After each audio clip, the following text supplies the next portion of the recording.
Everybody, hopefully you can hear me over this pickup. I just wanted to make a quick video about how I do like a janitorial bid. So our company, Spitshine, we are a professional glass and carpet cleaning service, as well as a janitorial service for local businesses, which tends to mean that we clean in the evening and occasionally some weekend cleanings. But some people have questions, I'm sure, about janitorial cleaning. I know I did when I started. Janitorial cleaning can be kind of a nuisance. And I love what I do. You should love what you do. You shouldn't be tied down to a job that is terrible, that you dread going to every morning. I love my job. I love what I do. I call the shots. I make the hours within reason. I have to satisfy the customers. I have to show up. But at the end of the day, I get to do what I want to do, and I can go over there when it suits me. So when it comes to janitorial, you don't want to become bitter. Our rule for janitorial cleaning is that we clean floors, bathrooms, and trash. Floors will just be vacuuming, sweeping, mopping. We change every receptacle, always, especially if it's got food in it. Occasionally, we leave one, if it's just got a few paper towels or something, you don't want to waste a trash bag. And then bathrooms, so disinfect the sinks, make sure the mirror looks nice, disinfect the toilet, make sure the floors are really clean, and restock toiletries. That is our business. We do floors, bathrooms, and trash. On very rare occasions, somebody will have us add something like the office kitchen. And with that, you have to have a standard also. Countertops, and the outside of the microwave and the fridge. I don't think that you should go into a janitorial job either assuming that you're going to have to clean everything, or the customer assuming that you're going to clean everything.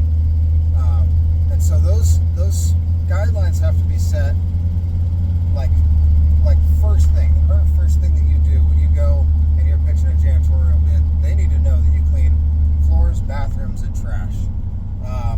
I'm not going in there to dust everything. I'm not going to wipe off every office desk. Occasionally we will, but when you have employees, if a piece of paper that's very important goes missing, you really don't want to have to be responsible for figuring out where that went. There's just less liability, at least for me. It gives me a peace of mind. I don't want to clean somebody's desk. That's kind of their own personal space. They spent their day there.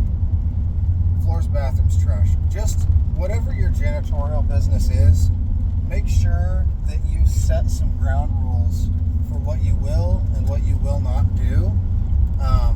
Now, all that to say, janitorial can be pretty fun and pretty straightforward.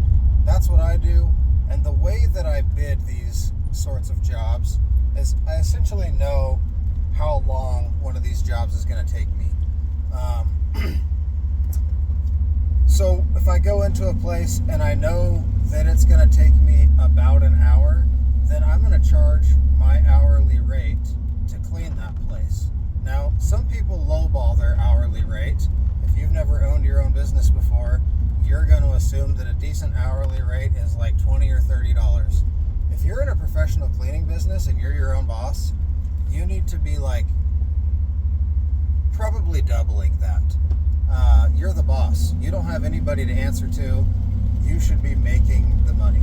So you should not be cleaning somebody's house or office for $30 an hour. That's my opinion. When you go into these places, if it's an hour job, tell them what the cost is going to be. They don't need to know how much you make an hour. If you go in there and you know it's an hour job, tell them, hey, it's going to cost $60 to clean it. Now, with that being said, the very first time you clean a place, you should bank on it taking you exactly twice as long as it's generally going to take you. So if I bid a place at my hourly rate, rate as a 1 hour job, I can guarantee it's going to take me 2 hours the first time, either because the people they had before weren't doing a very good job, or they haven't had anybody and it's pretty bad. So it's going to take me 2 hours the first time. For a month or two, it will take me an hour. And then after that, once I've got a rhythm, I know where the trash bags are, where the toiletries are. I have kind of a pattern. You don't want to be walking over places multiple times. You don't want to run to each office to get the trash bag, go to the dumpster, get a trash bag, and go back. Take an empty bag with you. Put it in the receptacle when you take the full bag out. Things like that. You're going to learn the faster ways to cut, not to cut corners. You're not going in there to do a terrible job. You want to please people, and you don't want to do a very good job. But when you figure out those steps that you can save yourself, you're going to cut that job down to probably 40 minutes if it was a 1 hour job. I'm basing all of this off of just a 1 hour job. So it would probably take you 40 minutes when you get good at it. Now you're making your hourly rate, let's say it's $60. You're going to make that in 40 minutes. So you're making over $1 a minute. You can, you have those back to back to back, and they're close to each other. You don't really have to drive very far to get to each job. By the end of the night, you could have been making over $100 an hour as you stack it all up. And that could become a norm for you. Back to my original point, bidding places. Just make sure you know what you're going to do when you go in there, how long it's going to take you, and set a price from day one. I generally don't tell people what the price is going to cost. I don't like doing it that way, and sometimes I forget. I have like 6 bids that I have to go do in one day. I don't always bring a paper and a pen with me, and I don't always like using my phone. So I typically will shoot a text to my wife, because it looks more professional this way, I think. Shoot a text to my wife. She puts together an invoice, and by the end of the day, that person will have it sent to their email, a professional invoice with my company name on it, so they don't forget who that number came from. And now they know what it's going to cost for their janitorial service. Usually they'll reach out back to me. We can set up a day where they show me where all their supplies are. I bring my own, whatever's not provided, or if I don't like theirs, I bring my own. And if you haven't been doing janitorial for very long, and you say, I don't know how long it's going to take me. I don't know if it's a 1 hour job. What if I think it's a 1 hour job and I end up spending 3 hours there every single time I go clean? There is a way around that. I leaned towards this idea when I very first started until I could just kind of get some traction under my feet. But the easy way to do that, if you don't know how long it's going to take you, is a lot of customers are really nice, right? Like they want your service. If you've gotten this far, they want your service. You don't really have to do much. Once somebody says yes, usually you need to stop talking because you're just going to dig yourself a hole. You don't need to hang out all day and just say a bunch of crap. Go in there and you can tell them, hey, I would like to charge off of an hourly basis. The first time's going to take me a really long time.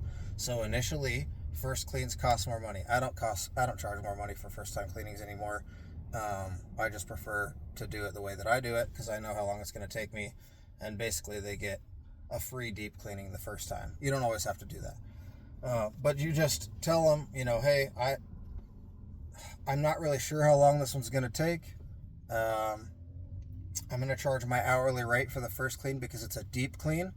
And if they go for it, which if you've gotten this far, they probably will, you go in there and you clean it and it took you 4 hours, it's probably a 2 hour job.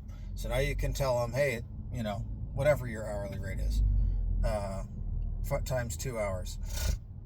Now you know what it is. You do that 5 or 10 times, you're going to know exactly how long a job is going to take you. And sometimes you might surprise yourself. It'll get really easy the more you do it. I have been talking for about 10 minutes, so I tend to ramble a little, If that was too much information, I'm sorry, but that's just kind of how I explain things in my mind. If you have any questions, let me know. I am going to start doing some short videos on just pieces of equipment that I love to use that most people probably don't have and have never tried before, to make jobs a little bit easier. So if you want to follow along, I'll show you tips on janitorial service, window cleaning, carpet cleaning, and you can get out there and be your own boss, make some real money.